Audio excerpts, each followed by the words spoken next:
Bapak udah selesai tadi? Jadi belum semua Mas? Informasiin ini kesimpulan untuk hari ini acaranya tentang apa dan tadi yang dipaparkan tentang apa? Ya, ini terima kasih ya, ini sebuah upaya yang luar biasa dari Forbrimob ya, bahwa ini adalah kesadaran yang besar dari Forbrimob untuk ikut serta berpartisipasi bersama seluruh komponen bangsa untuk penanggulangan COVID-19. Kita tahu bahwa potensi yang dimiliki oleh Forbrimob ini besar, sumber dayanya berkualitas dan tersebar di seluruh Indonesia. Dan kita tahu juga bahwa permasalahan pertama yang harus kita intervensi di dalam kasus ini adalah memberdayakan masyarakat. Membuat masyarakat patuh, disiplin, dan sadar sepenuhnya bahwa protokol kesehatan jadi kunci. Nah, para anggota Brimob di seluruh Indonesia ini bisa kita jadikan agent of change untuk bisa mengajak masyarakat berperilaku dengan pola hidup bersih sehat. Ini kekuatan besar. Oleh karena itu saya berterima kasih atas undangan dari Forbrimob, karena potensi yang besar ini bisa kita maksimalkan. Karena seperti Bapak paparkan ini sebenarnya kalau tadi Bapak sebutkan ini bahkan orang tua saja ini masih kurang Pak kesadarannya untuk memakai masker. Mungkin dari Bapak tanggapannya seperti apa? Ataukah ada langkah lain yang bisa dilakukan oleh pemerintah untuk melakukan Perubahan perilaku itu tidak mudah ya. Pertama harus ada contoh. Karena kita tahu masyarakat kita ini polanya panutan, kan selalu punya panutan. Harus ada contoh. Yang kedua harus ada konsistensi untuk melakukan itu. Di dalam konteks penyakit tidak perlu diberikan contoh ini lo sakit, apalagi ini lo meninggal, enggak. Tetapi membangkitkan kesadaran itu menjadi penting. Bisa kita lakukan karena negara lain di seluruh dunia juga bisa melakukan itu. Kita tidak lebih buruk dari negara lain kok. Kita pasti yakin bisa melakukan ini.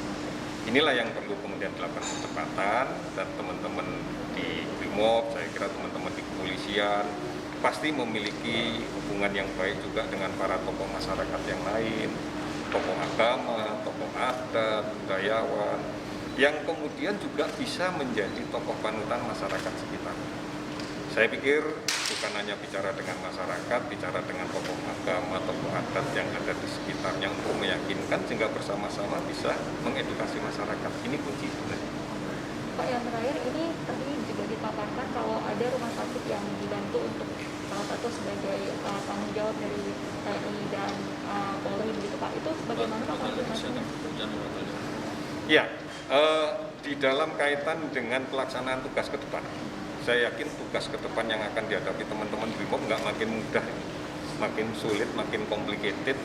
Bukan hanya masalah ketertiban masyarakat dalam konteks ancaman yang mengganggu secara fisik nyata. Ini sekarang ini penyakit ini juga ancaman.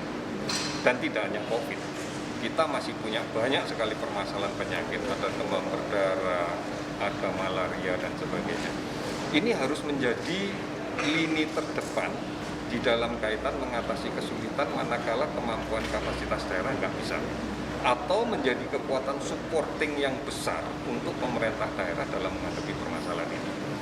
Kita tahu kalau ada bencana alam, pasti kita yang akan bergerak duluan. Ternyata teman-teman dari TNI, Polri itu akan bergerak duluan. Kenapa? Memiliki mobilitas yang besar dan tidak terikat dengan kewilayahan. Mungkin akan sulit kalau kita mengerahkan pegawai Rumah Sakit Umum Daerah Depok untuk tiba-tiba berangkat merespon bencana di Kalimantan atau di Sumatera. Karena di sini layanan terhenti. Tapi kapasitas yang memiliki mobilitas tinggi seperti kesehatan yang ada di Brimob, ini menjadi kekuatan besar. Ini harus disiapkan. Jadi apa yang kita sampaikan tadi adalah bagaimana menyiapkan Brimob memiliki satuan kesehatan lapangan setingkat batalion kesehatan pada core Brimobnya, tetapi juga lebih kecil, mungkin ada kompi kesehatan, mungkin ada peleton kesehatan pada tingkat resimen, pada tingkat dan sebagainya. Pak, ini menjadi penting. Terakhir Pak, ini baru-baru ini kan lagi viral juga nih Pak di Wisma Atlet, katanya pelayanannya kurang karena masih banyak antrian seperti itu Pak. Tanggapannya Bapak Pak untuk pelayanan di Wisma Atlet sendiri? Kalau melihat Wisma Atlet harus dilihat dua konteksnya. Satu, rumah sakit.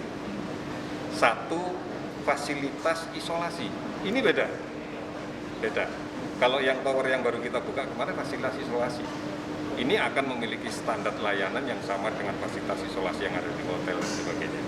Nah, kemarin terjadi antrian karena kemudian terjadi penataan. Kita hanya menghendaki yang di rumah sakit adalah orang yang sakit. rumah sakit tempatnya orang sakit dengan gejala. Kalau terkonfirmasi positif tidak ada gejala ya berarti kan tidak sakit.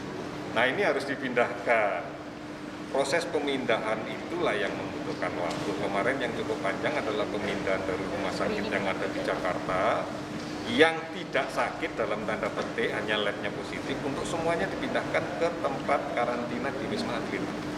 Ya karena mereka orang yang terkonfirmasi positif nggak mungkin dong suruh naik ojek, ya terpaksa kita antar. Sehingga kelihatannya jadi ngantri seperti itu. Sebenarnya ini orang baik-baik saja yang tinggal ngantri masuk kamar dan Tapi sebagainya. kalau untuk pelayanan administrasi sudah baik ya Pak ya? Sudah nggak ada masalah. Kalau untuk orang sakit kita nggak main-main. Kalau orang sakit responnya harus cepat.